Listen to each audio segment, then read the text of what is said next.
Erskine, you're fired. Why, Mr. Wood, what is wrong? You! It is your idea we come up to this forsaken hole over the weekend. If I die of pneumonia, it'll be your debt to society. Mr. Wood, I tried to be a competent secretary, but I have absolutely no control over the elements. How did I know it was going to rain? See, the paper says fair and warmer. That's last week's paper. You're still fired. How much further do we go? Won't be long now, Mr. Wood. Well, it better not be.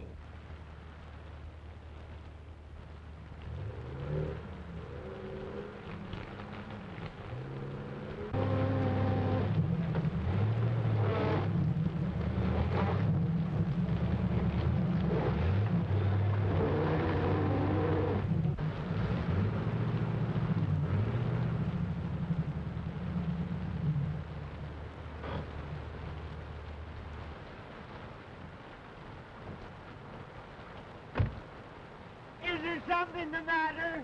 I guess we're stuck. You guess you're stuck. What are you trying to do? Kill me? Oh, no, it's not as serious as that. We just skidded into a fallen tree. Don't stand there. Don't stand there like a trained seal. Suggest something. I'm sorry, sir, but I never did work well underwater. I know this part of the country intimately. There are several houses nearby. We can walk to one of them. Swim, you mean? I see a light down that way. You couldn't see a light if you looked at the forest fire.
Mr. Ames.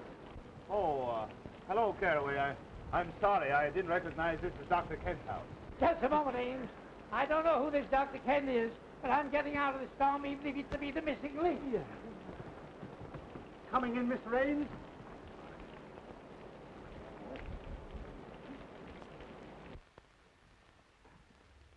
Ames! Well, this is a surprise. Good to see you. Yes, I suppose it is a surprise. We skidded off the road, hit a tree, and became mired in mud, and yours is the nearest house. Oh, pardon me, Dr. Kent. This is Herman Wood, the famous theatrical producer. You no doubt have heard of him, even if you haven't met him. Delighted, Mr. Wood. You're courageous to face the storms we have up here. Courageous. Insane, you mean? How do you do that? And this is Homer Erskine, his secretary. How are you, Erskine? Oh, wet. I agree with you for once. Hello, Gloria. Glad to see me. More than you know. A certain gentleman here doesn't take our engagement seriously. Harry. Hello, Ames. How do you do? Gloria. This is Mr. Wood, Mr. Erskine, Miss Shaw, and Mr. Terry Gray. Oh, Mr. Wood, I've heard so much about you. Yeah, I was afraid of that. How are you, young man? Still quite normal, thank you. Nice of you all to drop in like this. Your idea, wasn't it, Ames? After all, you were invited. That had nothing to do with it, and I assure you I wouldn't be here now if I could help it. We were just driving to my place where Mr. Wood was going to hear me read my latest play. Another play, Preston? My, you are prolific. Well, play or no play, I ought to be in New York, in bed. Well, I'm afraid you'll have to remain my guest for the night. My chauffeur tells me the roads are completely out. Oh, forgive me for keeping you in these wet things. I'll have Caraway show you to some rooms immediately. Then you'll join us for a cocktail before dinner for your staying, of course. Well, I like the cocktail part of the program. Oh, Caraway, take Mr. Ames and his friends upstairs immediately. Owing to the storm, they're going to stay for the evening. Yes, sir. This way, please.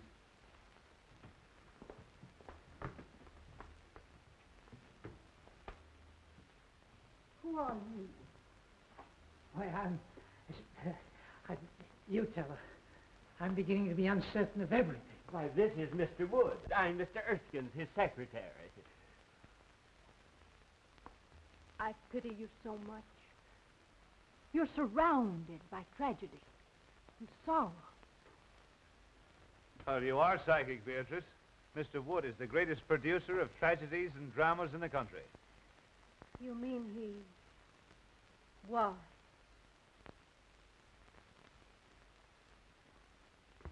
Hey, Ames, about this play of yours. Why, yes, it's in my bag. As long as we can't reach my place, why not let me read it to you here? Look here. I just remembered an important appointment tomorrow in the city. I must return tonight.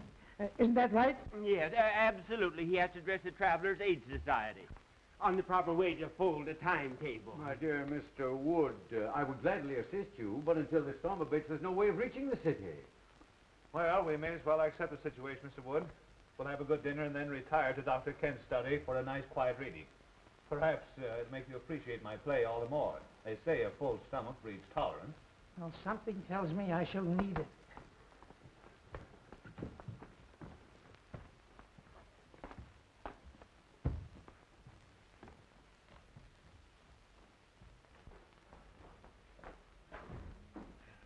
Mr. Ames, this is your room. You've used it before. This way, gentlemen, please. This is yours, sir. Right. And this is yours.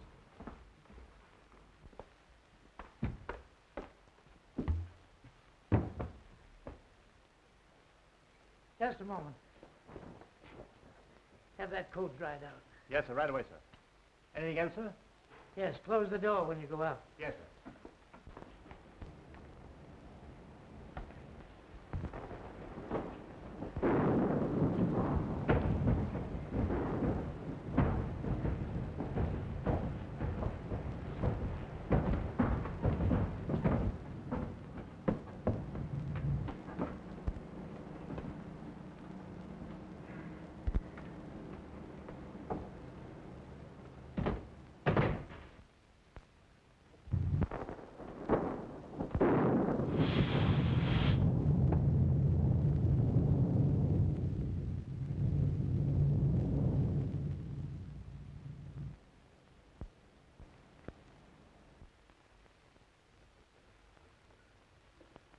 Well, the ghost walks tonight or never.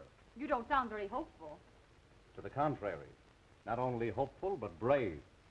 I'm going to ask you to marry me and go to California, where the sun always shines and the oranges fall from the trees to your breakfast table.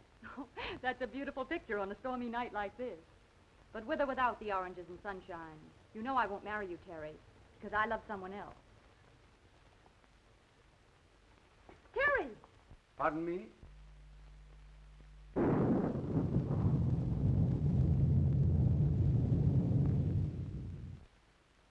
You're not a very easy man to discourage, are you? You forget that Gloria here is engaged to a mutual friend of ours. I don't think that's any of your business. Look here, Gray. I don't like your attitude. In fact, I don't think I like anything about you. So what? Why must you two always act like gladiators? Be sensible. Tonight of all nights must not be the time for any discord. You know I've never given you cause to think of me as more than a friend. That depends on your viewpoint. I might argue that statement. I'd like to give you the thrashing you deserve for those insinuations. Please. We'll discuss this later.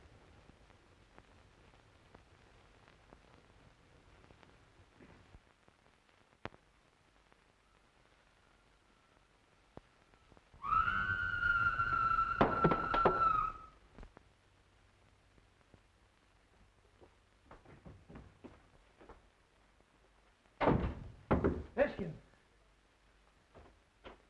Did you hear that scream? Yes, you sounded like a grand opera star with acute indigestion. Worse than that. Sounded like something on the humor. Oh, pure imagination.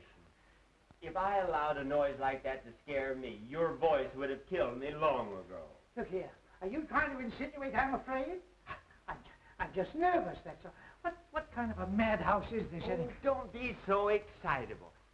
It's probably your liver acting up again. Have you your pills? My pills. Any of you folks here scream? Yes, it frightened me too. Yes, I can't understand where it came from. Tell them where it came from, Ames. You've heard it before. Why scare your friends unnecessarily? Perhaps you're right. Any scream you may have heard probably came from Beatrice's room. She's Dr. Kent's patient and Mr. Gray's sister. You met at the foot of the stairs. She's just a little irrational at times. Well, as far as I know, it's nothing to worry about. Simply emotional outbursts. Don't you just love a night like this? This old house seems to belong in the rain and thunder. I read a book once about an old, old house, and oh, I don't know how many murders happened on just such a night as this.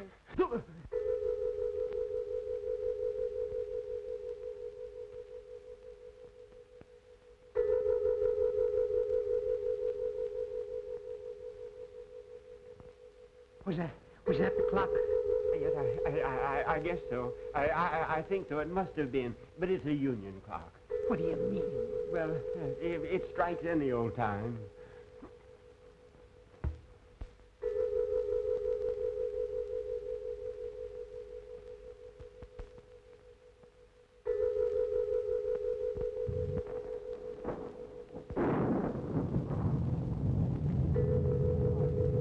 What's the matter with Beatrice?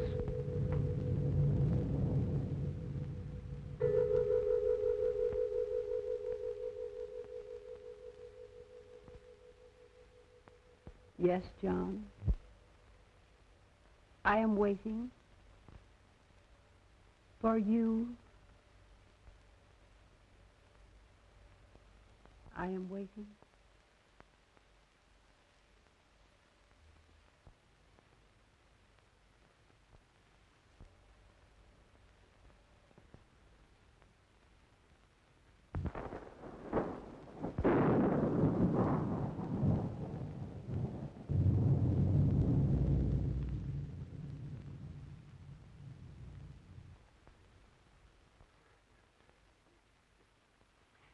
That woman gives me goose pimples. I've seen saner people than her in asylums. I'm sorry this had to happen. Beatrice's spells are unnerving to a stranger, but after one gets to know her... Know her. Say, if I never see her again, I'll be satisfied. Now, if you'll be so kind as to find some method for me to leave this house, see that I take it. Oh, Prescott, we couldn't let you do that with your friends. I think your friend is unduly alarmed, Ames. Oh, is that so? Well, who asked you? He has high blood pressure. He should calm himself. Oh, Miss Beatrice's actions are nothing to fear. She simply dwells in the unknown. As her attending physician, I can speak freely. The girl suffers from hallucinations and the shock of a tragedy that occurred in this house 3 years ago this night. Mr. Ames remembers that night very distinctly, no doubt. That's why he shuns my house. Dr. Kent, I see no reason for making my sister's grief public talk. I'll bet the doctor's going to tell us about some terrible operation. that ought to be cheerful. The unsolved murder of your sister's husband must be public talk in this house. Murder? I have taken notes on her actions since that night, and each year, at this hour, the flutter of that sound is heard, and she has acted as though the spirit of John, her dead husband, had returned to her. That's all there is to it. Erskine, we're leaving.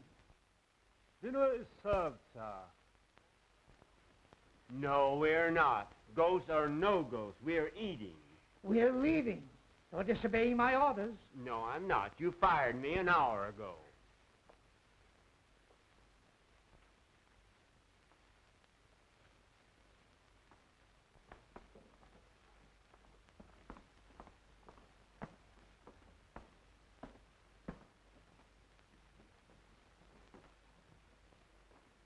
Gloria, Mr. Ames, Mr. Wood, Mr. Erskine. Hope you're all as hungry as I am. Just give me an aspirin. Just give me anything but a tomato surprise. I've had shocks enough. This is about as cheerful as an undertaker's picnic in a cemetery.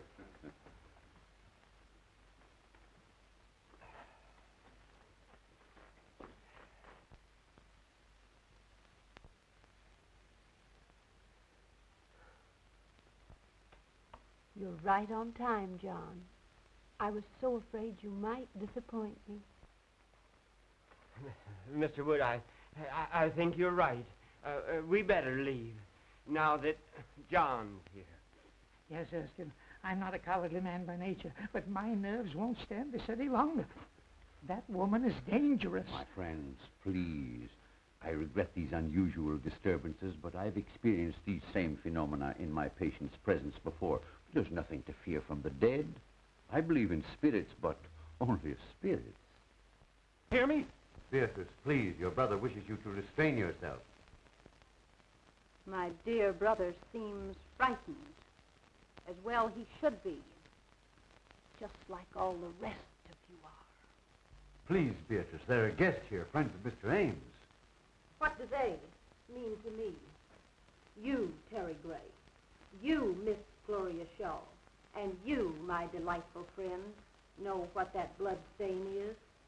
You were at this table the night poor John fell forward and stained the cloth with his own blood.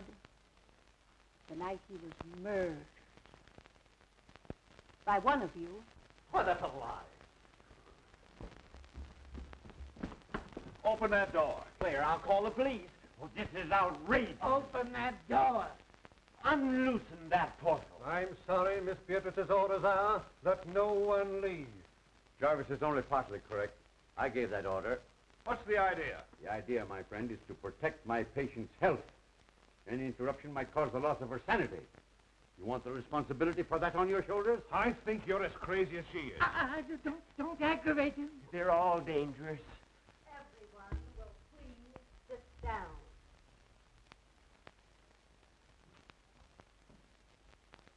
You can't frighten me into anything. I don't know who killed your husband, but I believe your brother can tell you. I thought you'd try to insinuate something like that, and I'm glad you did. Now I can voice what I've suspicioned these past years. You were jealous of John. You wanted to marry Beatrice for money. You, a penniless hack playwright. She preferred John, and you killed him. There's always been insanity in your family. Wait. He's right. I, too, always thought you killed John. You're unscrupulous enough to have done it. That's enough of that kind of talk. You aren't free from suspicion either. As John's cousin, you inherited more money from his death than I did. How dare you say that? I can't listen any longer. In the name of humanity, allow Erskine and I to get out of here before they kill each other. I appreciate that we have outside witnesses to what is going to happen. There is a murderer in this room, and we're going to find him.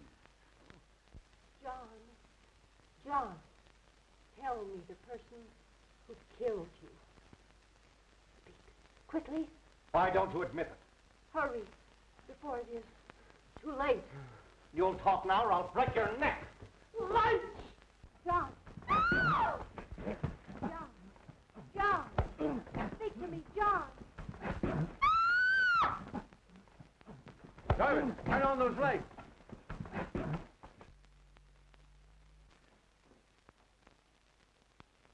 Where's Beatrice? Why, I don't know.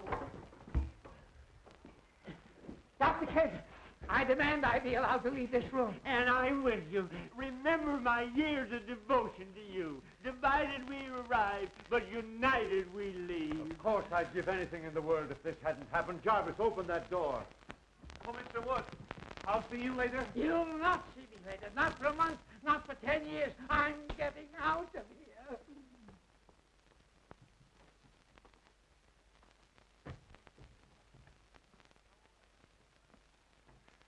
And so ends the first act of my little play. Oh, darling, it was wonderful. Well, we certainly scared those two. Nelson Wood's famous for his temper. Isn't it remarkable how they reacted almost exactly as you had written them into your play? Whew, I'm tired, and we've 2 more acts to go. Well, you're as clever a group of actors as I've ever seen. And I've got Glory to thank for finding you. Didn't I tell you they were troopers? You don't think we frightened them too much, do you? What's the difference? It's a bloomin' Aura play, ain't it? Oh, Jarvis, go get Beatrice. Good old Beatrice. She certainly played her part well. Yay, but I was afraid she wouldn't scram before the lights turned up.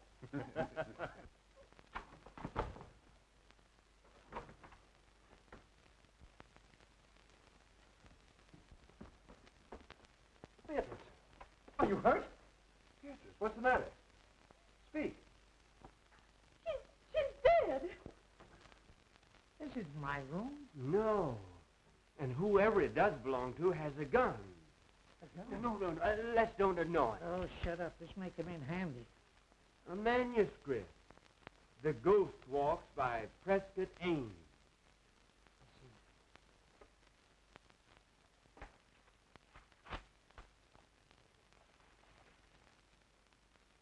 As the group seat themselves at the table, the vacant chair also moves out, as if an invisible person was preparing to sit down. All eyes are on the chair. As the vacant chair slides back to the table, Beatrice addresses its invisible occupant. Beatrice speaks. You are right on time, John. Erskine, we've been witnessing a dress rehearsal of Ames's horror play. You mean all those scares were part of the play? Certainly. Wait. Here, let's try it again. Here, listen to this.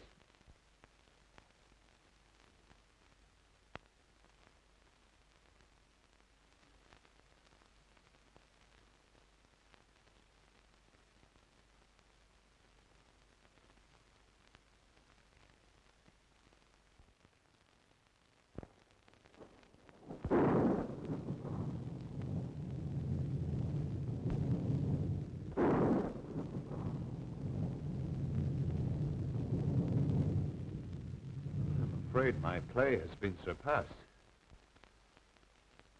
We have a real menace in this house.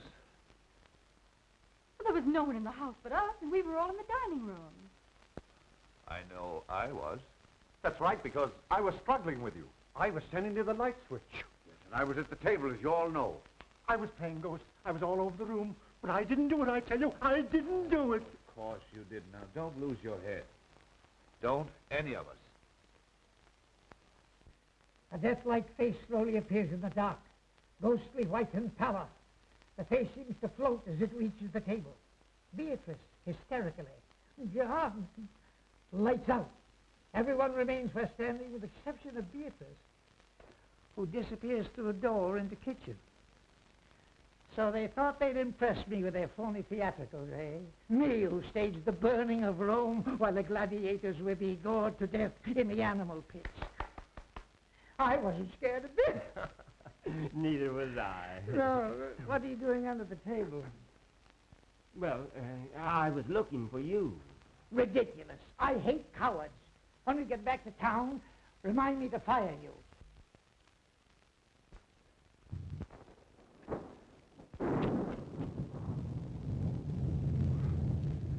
Let the play continue.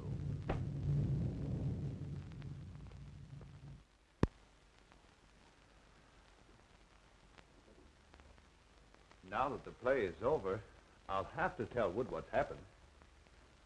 Here he comes now. Ha! Still making merry, I see. Well, we thought we'd come down again. It's too quiet upstairs for us. Yes, we're used to shrieks, sirens, and suicide. Yeah. Why, what seems to be the trouble? Has Miss Beatrice been found? Yes, she has been found. Dead. Is that so? No, I mean, it can't be. It's impossible. What are you talking about? Mr. Wood, I'm trying to tell you that Beatrice is dead. Beatrice is dead. I don't believe it. Let's put this whole thing straight to you, Mr. Wood. We're all actors, hired by Ames here to present his play to you. Actor? Everything that's happened since you arrived was part of the play. Except for Beatrice's death. Mr. Ames, am I to understand that I've been witnessing part of the play you were to read to me? Yes, I thought it a good method of presenting it to you. You see, this is really my house, and the fallen tree on the road was all part of my scheme to fool you. The storm, of course, was an added break. Well, if these chills and thrills have been theatricals, where does the death of Beatrice fit in? Surely you don't destroy your characters. Somebody evidently does. We don't know any more about it than you do. The police should be notified. Now, wait a moment, everyone, please. I know that this is even more confusing to Mr. Wood than it is to us. He still believes we're putting on the play. So the only thing we can do is to show him Beatrice. By all means, do. Yes, death is no novelty to us. No. We stage it 8 times a week, including matinees. And benefits. Now remember, no one is to touch the body until the police arrive. In there.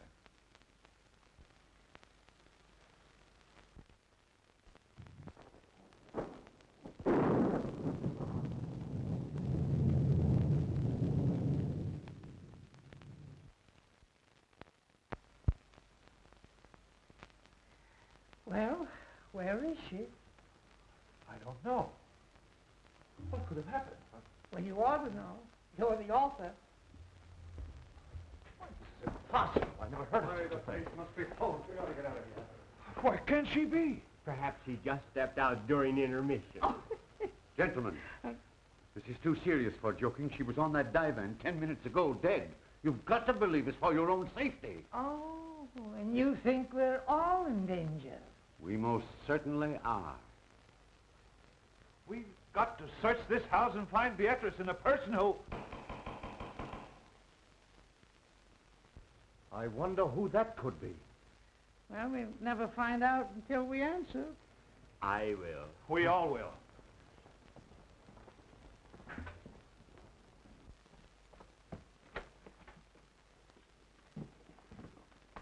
Who are you? Who are you? A guard from the Greystone Sanitarium. Seen anything of an escaped patient around here? What kind of a patient? A quiet one, until disturbed, at which time he becomes slightly murderous. Well, so help me if this ain't a night. Oh, what's going to happen to us next? Who are these people? I didn't know anyone was living here until I saw the lights. What makes you think he came here? Empty houses make good hideouts. I never saw or heard of anyone living here in the past few years. Well, I've been living here about a month. I think you've come to the right house at that. Yes? Has anything happened? Uh-huh. A murder and a disappearance. What are you winking about? Winking? Why, my dear man, you're saying things. I simply stated a murder had been committed. Murder? Ah. Well, it's him all right, then. Well, who is this man you're looking for? At the sanitarium, we'd call him Case 222. I guess you'd call him a homicidal maniac.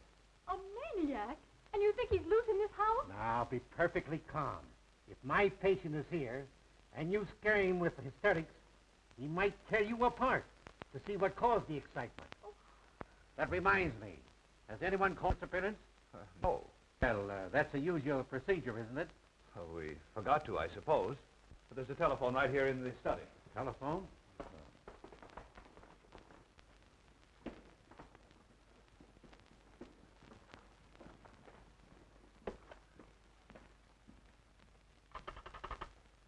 Hello? Hello?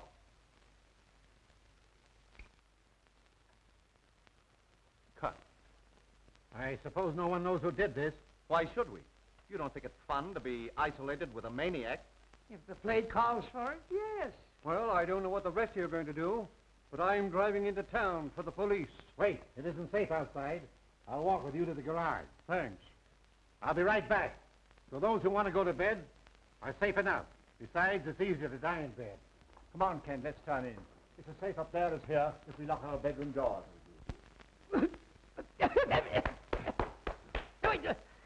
What's the idea? Why, you're choking terribly. Well, can you do any better? You know, I had a hunch that Beatrice should never appear in a horror play. Why? Too highly strung and impressionable. A fatalist. She figured if you were paid to scare people, the law of compensation would see to it that you got scared yourself. Utter nonsense. How could anyone possibly foresee a maniac coming here tonight and committing murder? Don't interrupt him. The play's improving. Not enough action for me. Tell me, Ames, just how did you happen to come to this house yourself? Funny you should mention that. I was just asking myself the same question. Of course, you saw that painting in the drawing room of Gusser Gillis. Sure, everybody knew him. And his history? Naturally. Personally, I thought he was the worst butcher who ever severed a tonsil. Right. And you remember how 9 of his patients mysteriously disappeared after he treated them? They were murdered. And when the police came to arrest him right here in this house, he committed suicide. He lost his mind from the strain of his surgical work, I guess. Get to the point, man. I know all that record. Now, you say this house was his. How did you get it? Why, that was easy. I simply advertised for an old, isolated country home. And the real estate agent for the Gillis estate answered and said he'd be glad to rent me this place. It's been vacant ever since the doctor's death. People were afraid to live in it because of the crimes that were committed here. It's supposed to be haunted.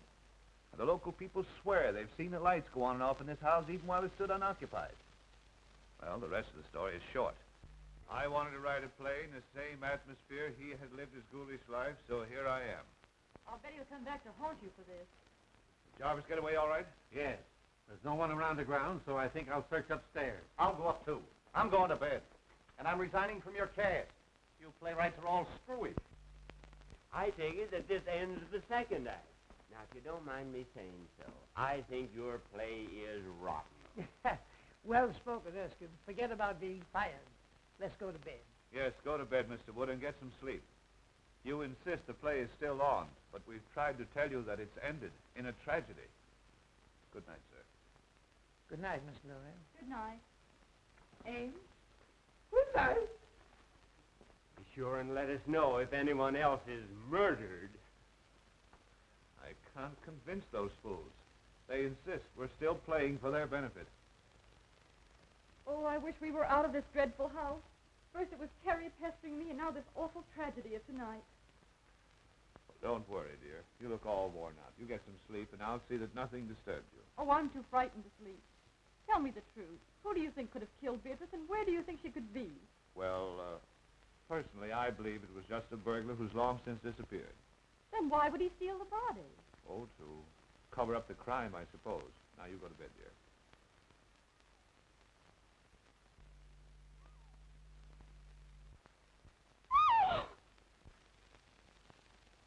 Why, Gloria, what is it?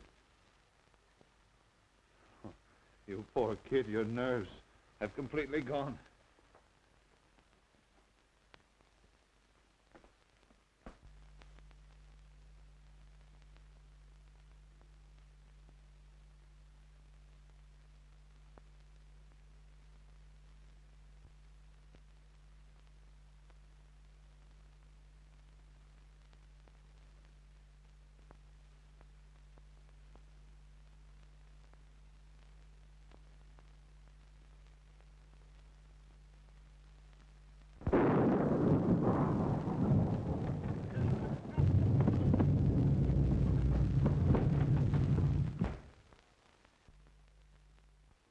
Oh, it's you.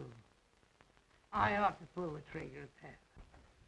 Well, come on, snap out of it. What is it? Mr. Wood, maybe we're wrong. Maybe this isn't the play we're witnessing after all. Oh, rubbish. You saw the manuscript, didn't you? Yes, but I didn't see anything in it about the top of my bed coming down and smothering me, just like a steak under onions. Oh, nonsense. You've had too many cocktails. Besides, I wouldn't be lucky enough to celebrate your demise by violence. That's a fine way for you to talk to me. Me, who's been everything to you but a mother. Now, Mr. Wood, listen to reason. I may be all wrong. I'm a nervous man by nature. But if this play is still going on, it's the closest thing to reality I ever saw behind the footlights. Oh, you're a sissy. I tell you, this fellow Ames is clever. He has reality in this play, and that's what the public wants. Now, let me alone. And if you want to stay in the theatrical business, stop letting it scare you. Oh, I was kidding all the time. That bed bracket was only a dream I had, and you were in it, too. I was not. I was reading. Yes, I saw that. You were reading a book on psychics. You were worried about the future yourself. Say, go home and go to bed, will you, please? And if you want to think of the future, remember I'm firing you. Mr. Wood, I have a premonition that we must stick together tonight. You need protection. You mean you do? You're trying to muscle into my bed because you're frightened. Go home. Oh, my dear employer, play or no play, I have no relish for my own couch. Move over. Say, this is all tommy rot. You've got the mind of an oyster and the nerve of an acrobat. As my secretary, I do allow you to share my office, but that does not include my bed. Hey, you were born in October, weren't you? Yes, during the National Apple Week. Why? It says here, your type is the instincts of a bloodhound, the heritage of the homing pigeon, the attributes of the ferret, and the heart of a lion. Yet you snuggle beneath my quilts, you cream puff, because of make-believe players scaring you. You're fired once and for all. Will you please close my mouth if I'm snoring? I have adenoids. Adenoids, too? Hi-ho.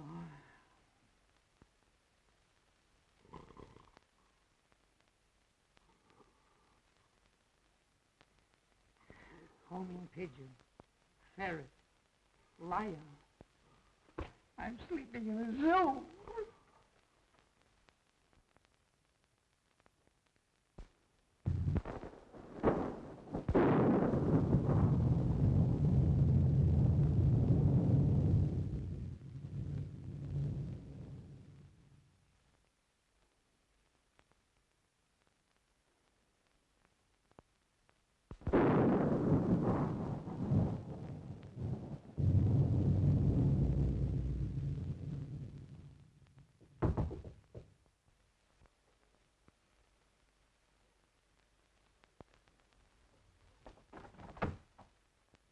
Terry, I was worried about you. Up here, all alone. I'm all right. Listen, Gloria. You know I love you. Why do you always give me the cold shoulder? I'm just not interested, Terry. Why did you come here? It makes it very embarrassing. Oh, I know. You're afraid your playwright sweetheart would be jealous if he knew I was here. Well, I wish he could see you now. I just came in to say goodbye. I'm walking out on this play, but I've got a curtain speech to make. And this is it. Stop, Terry!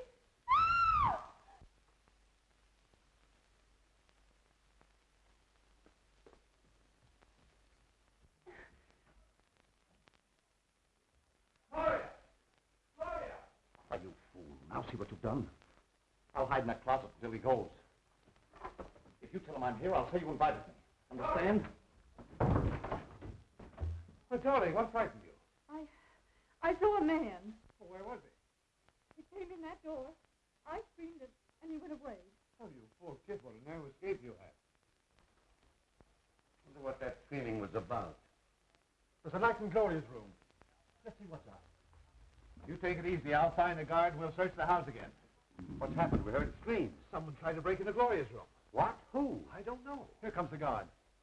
Seen anything? Plenty. Gloria was almost attacked by someone. Fancy that. Who do you think it was? We don't know. We'll wake up everybody and find out. Good idea. Let's try Terry first. Oh, Terry. Gone. Not a sign of him. Whose room is this? Oh, that's mine. And there's Erskine's room, and that's Mr. Woods. Well, let's see what they know.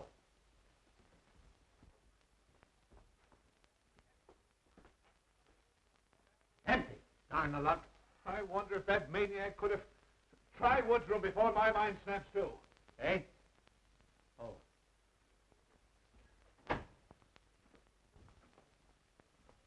Hey, you two.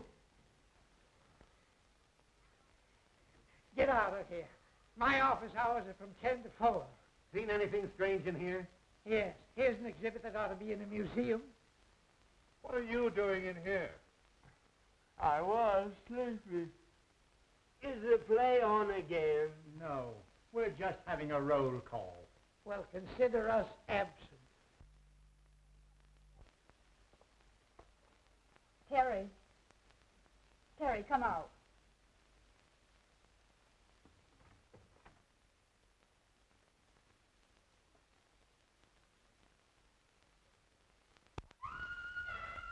Gloria. What, again? Oh, let's don't miss this. as well be a fireman.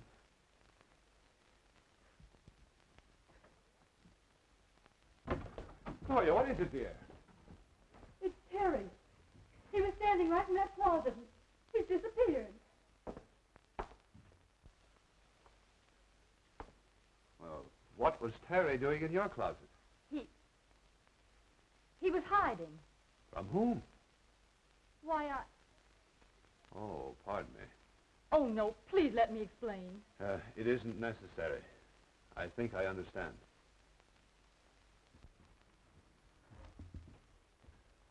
I'd sooner trust a lunatic than I would a Yes, woman. they're more reliable.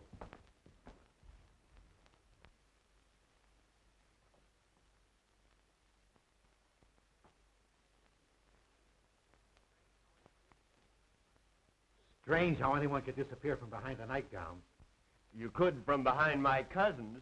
She weighs 250. Are you winking at me again?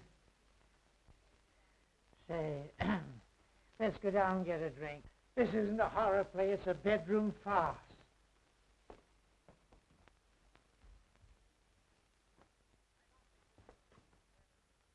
I don't think this situation is fair to me. You people are of very little help. That patient of mine is evaporating. He thinks all I've got to do is to look for him. Besides, I promised to be a fourth of bridge tonight with some friends of mine. Speaking of wasting time, Jarvis should have been back from town with the police long ago. Oh, Caraway. Will you and Kent go back upstairs, please? Just to be near Gloria. I couldn't stand seeing her myself just now, but I don't want to expose her to unnecessary danger. I understand. We'll be glad to help. I'd just as soon go up again anyway. I'm dead. Please don't use that word. I don't like that fella Caraway. Oh, forget it. He's just a seedy butler. Well, I feel duty-bound to see this night through. I live here and all that, but I'm beginning to reach a breaking point. The situation is getting out of hand. It seems to me you're about as useless a guard as I've ever seen. Well, I've worked in 2 penitentiaries and 3 asylums and never had any complaints. Best actor of the bunch. Well, boys, I'm going to retire from now for the second time tonight. Ames, go on with your rehearsal, but don't disturb me for the finale. And again I say, good night. Please continue. I never walk out on anything that doesn't cost me something. What does he mean? Oh, these fools think we're putting on a play for their benefit. I'm hungry. I could destroy a few vitamins myself. Well, you'll find some food in the kitchen. I'll be waiting for you here.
Hello?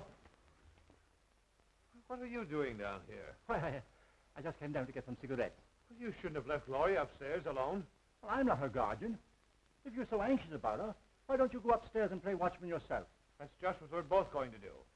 Well, the scene shifts. So do I.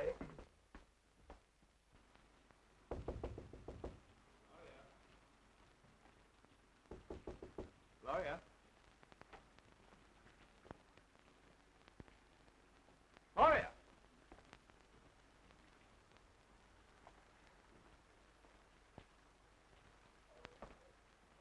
I smell chloroform. This is all your fault. I told you not to leave her alone. We'll arouse everyone. Okay. Well, Mr. Wood. He's probably in his room. I shouldn't cue you, but here comes Kent now. Oh, Kent. Yeah? Gloria's disappeared. Huh? Say, have you been out in the rain? No, why? Well, whoever stole Gloria took her out of the window into the rain. Funny that you should be out of your room and then appear all wet. I don't like your insinuations, Mr. Ames. If you must know, I couldn't sleep. I was going to take a bath in the tub and turned on the shower by mistake. That's what I would call a watertight alibi. Maybe Mr. Wood knows something.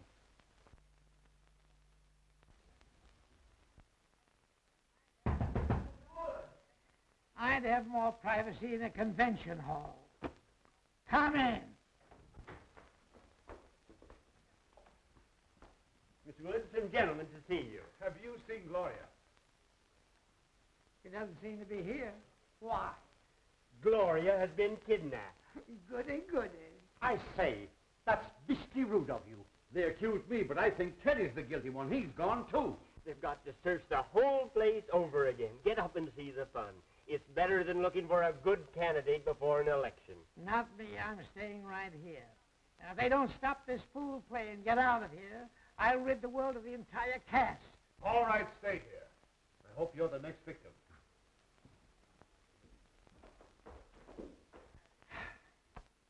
Mr. Wood, could I have a word with you? If you try to get in this bed again, I'll shoot you, so help me. I only wanted to say that you're right, as usual.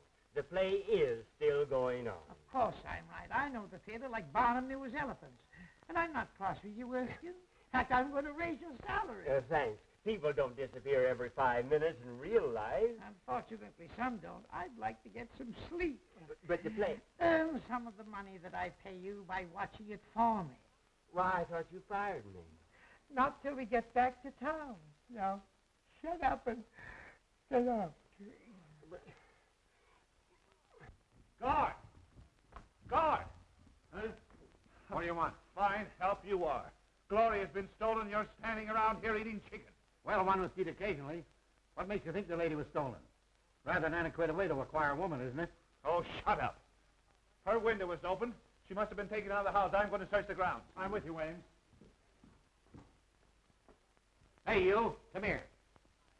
Where's your friend?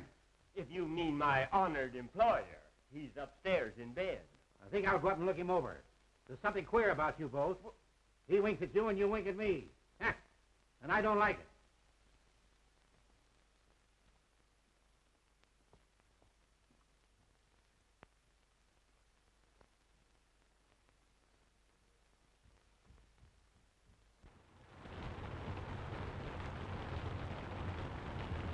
We'll make a careful search of the ground.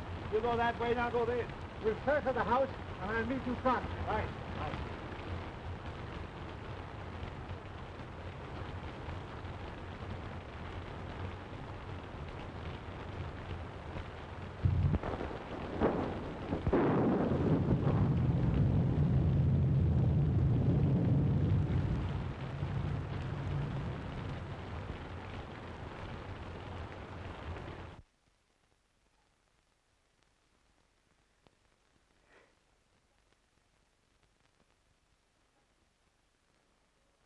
Who's there? Only me. Oh, my old friend from the insane asylum. Come on in, sit down. Make yourself at home. Everybody else has. Hey, look here, old man, pal to pal. You're not really an asylum guard, are you? No. How did you get it? God, you can't fool an old-timer. You know, you're wasting your talents here. You're too good for this stuff. The whole world knows that. I said good, not perfect. Like that play. You know, I've been thinking that over. It's mighty darn gripping. I think it's pathetically bad. I'll have no part in it. Are you under contract to Ames? Me? I should say not. But I'm ready for the presentation now that will astound the world. I believe you are. I'll bet you'd be a sensation and a good part. And I'm going to give it to you. Herman Wood, the man who has given more stars to Broadway than Edison has electric lights, will star you personally in an extravaganza. Splendid, splendid. Oh, are you busy Thursday? Let me see. No, I have nothing planned. Good. Come to my office next Thursday and we'll sign a contract. Splendid. But you should see me work first. Well, what are you doing now? Wasting time talking to you. Come with me, and I will show you real dramatics. Are you kidding? I never joke. I will show you drama. Stark, throbbing drama, with a master touch of comedy. By golly, I'm with you.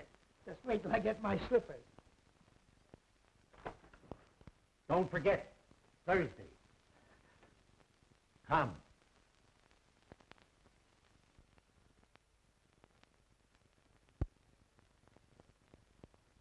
I'd feel a lot safer if I had my gun. Where is it? Home. That's okay with me. Let's go over to your house and hang around. It'll soon be daylight. Thank heaven. Ames. Anything new? We made a complete search of the grounds and found nothing. Well, how much longer is this going on? I'm getting tired of sitting around here and waiting for something that doesn't happen.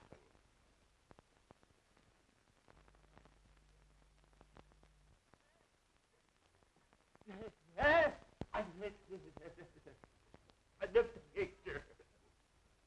It's alive. It winked.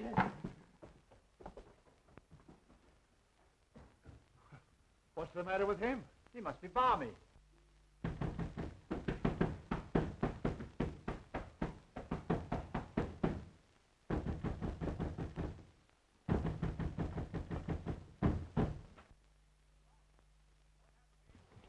Charles, what happened to you? Remember when I left the house to get the car and the cops? Yes? Well, that nut house guard leaves me at the garage. Then just as I'm getting into the car, somebody slugged me with a lead pipe. What was the idea? Well, someone didn't want him to get away. And that someone is probably the escape nut that we're looking for. How many of you are searching for him? There's already been a guard here tonight. Well, there's possibly half a dozen of us, but believe you and I'll find him. Yeah, this guy disappears every so often, but we always spot him in this neighborhood. I see. Well, after you were hit on the head, why did you come back to the house? I figured getting the police was the wisest move to make. I've been knocked out and tied in the garage, but I broke the ropes. Then I tried to start the car, but I found out someone had gummed up the motor. Well, I began to hoof it into the village when these guards from the sanitarium picked me up, and here we are. Has anything happened since I left?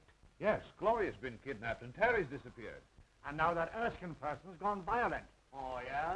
Well, I'll handle that. Help! Help! What's the matter? Mr. Wood is gone. What? I said he's gone, and so is the guard. It's that picture that's doing it.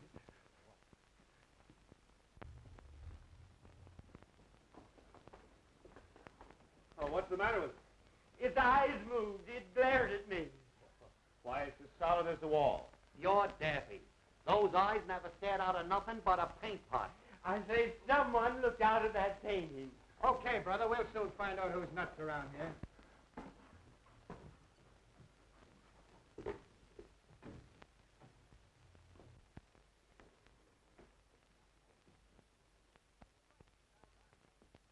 Say, he's right. These eyes are phony.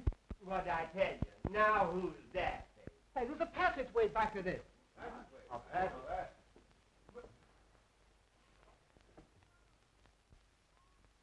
Look! It's moving!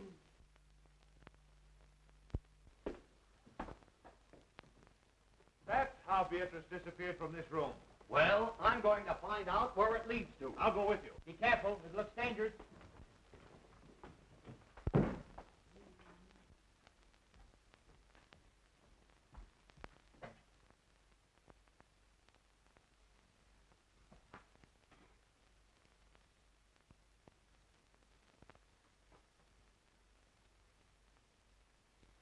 My friends, since your entrance into this house, I have worked toward bringing you into this laboratory. Years ago, a famous surgeon lived, worked, and studied here. His name was Guthrie Gillett. He is dead now, but I, Professor Elmer Twittery, will carry on and improve his work. Hey, I don't like these underground places. Well, you may as well get used to it. You may spend a lot of time in one. Why, the whole house must be honeycombed with passages. They lead all directions.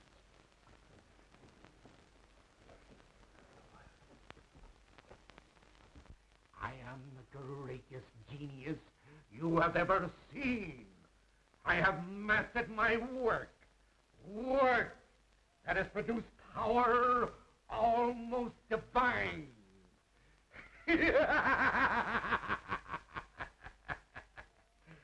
I have become more than the greatest plastic surgeon in the world. I am the molder of mankind.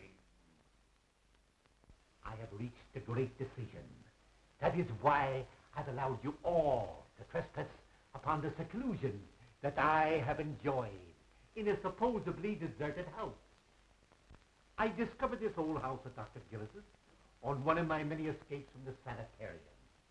It is admirably fitted for my work. All I needed was patience. And now I have you, healthy people, who can't stand the rigor of certain small operations.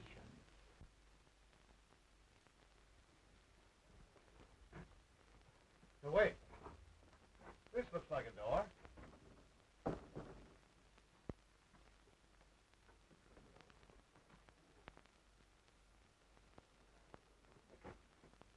See where that leads to. This patient you're looking for, is he violent? Sometimes. He almost killed a guard tonight when he stole his uniform. Oh, and he winked at me. Leads into an open room with a swinging bookcase. Then Gloria did see something in that study. We've got to find her before anything happens to her.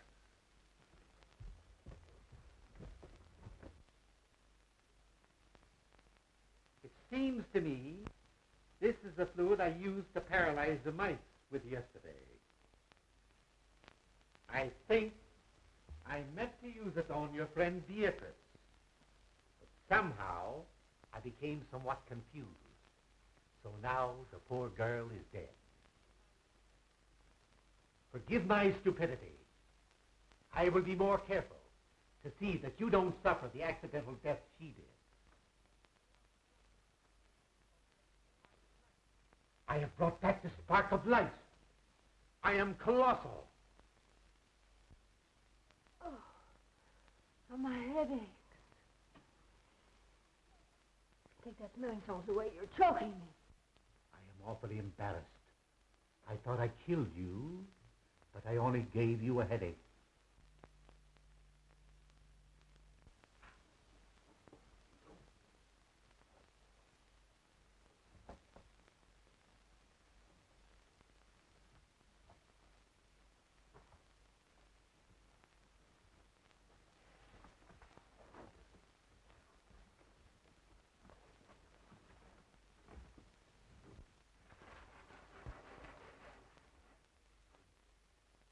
I ask your indulgence in looking at this chart. You will notice the various noses, eyes, and chins. You all have an ideal, a face you envy. You can have your choice of alterations. You understand, my operations run in series. You may look as you wish now. Ultimately, I will slowly change you to fit my model. Young lady, you shall have the honor of being the first on my table. I shall require very little from any of you. Just enough to begin my work. A feature from you, a bone from him, and a cartilage from that one.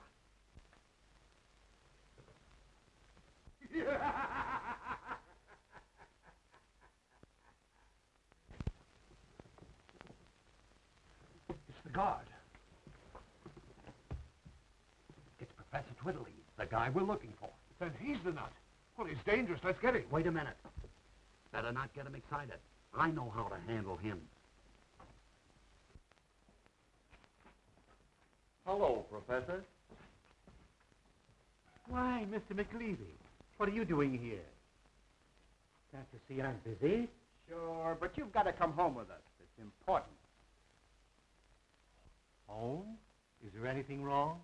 Why, don't you remember? You operated on your old friend Julius Caesar a couple of days ago. Did I now? Sure.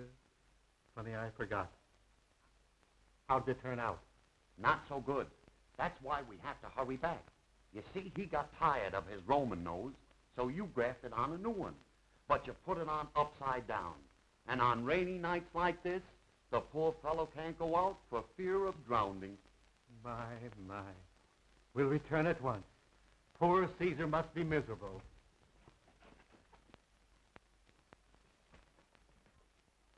Oh, Prescott, take me out of here. I never want to see another horror play. Well, don't worry. I'll never write another one. Yes, you will. What? Absolutely, but you've got to rewrite it. Just like this night and the experiences we've gone through. Even to the murder of Beatrice? Yes, I'm afraid Beatrice will have to die all over again. Well, the ghost walks after all. Congratulations. Congratulations, John. You were all right too, Caraway. Thank you, Mr. Wood. Now what's the matter with you? I was just thinking how terrible it would have been had the professor really operated on us and changed us all. You might have gotten my adenoids, and I would have gotten your false teeth. Erskine, turn your face to the setting sun. Oh!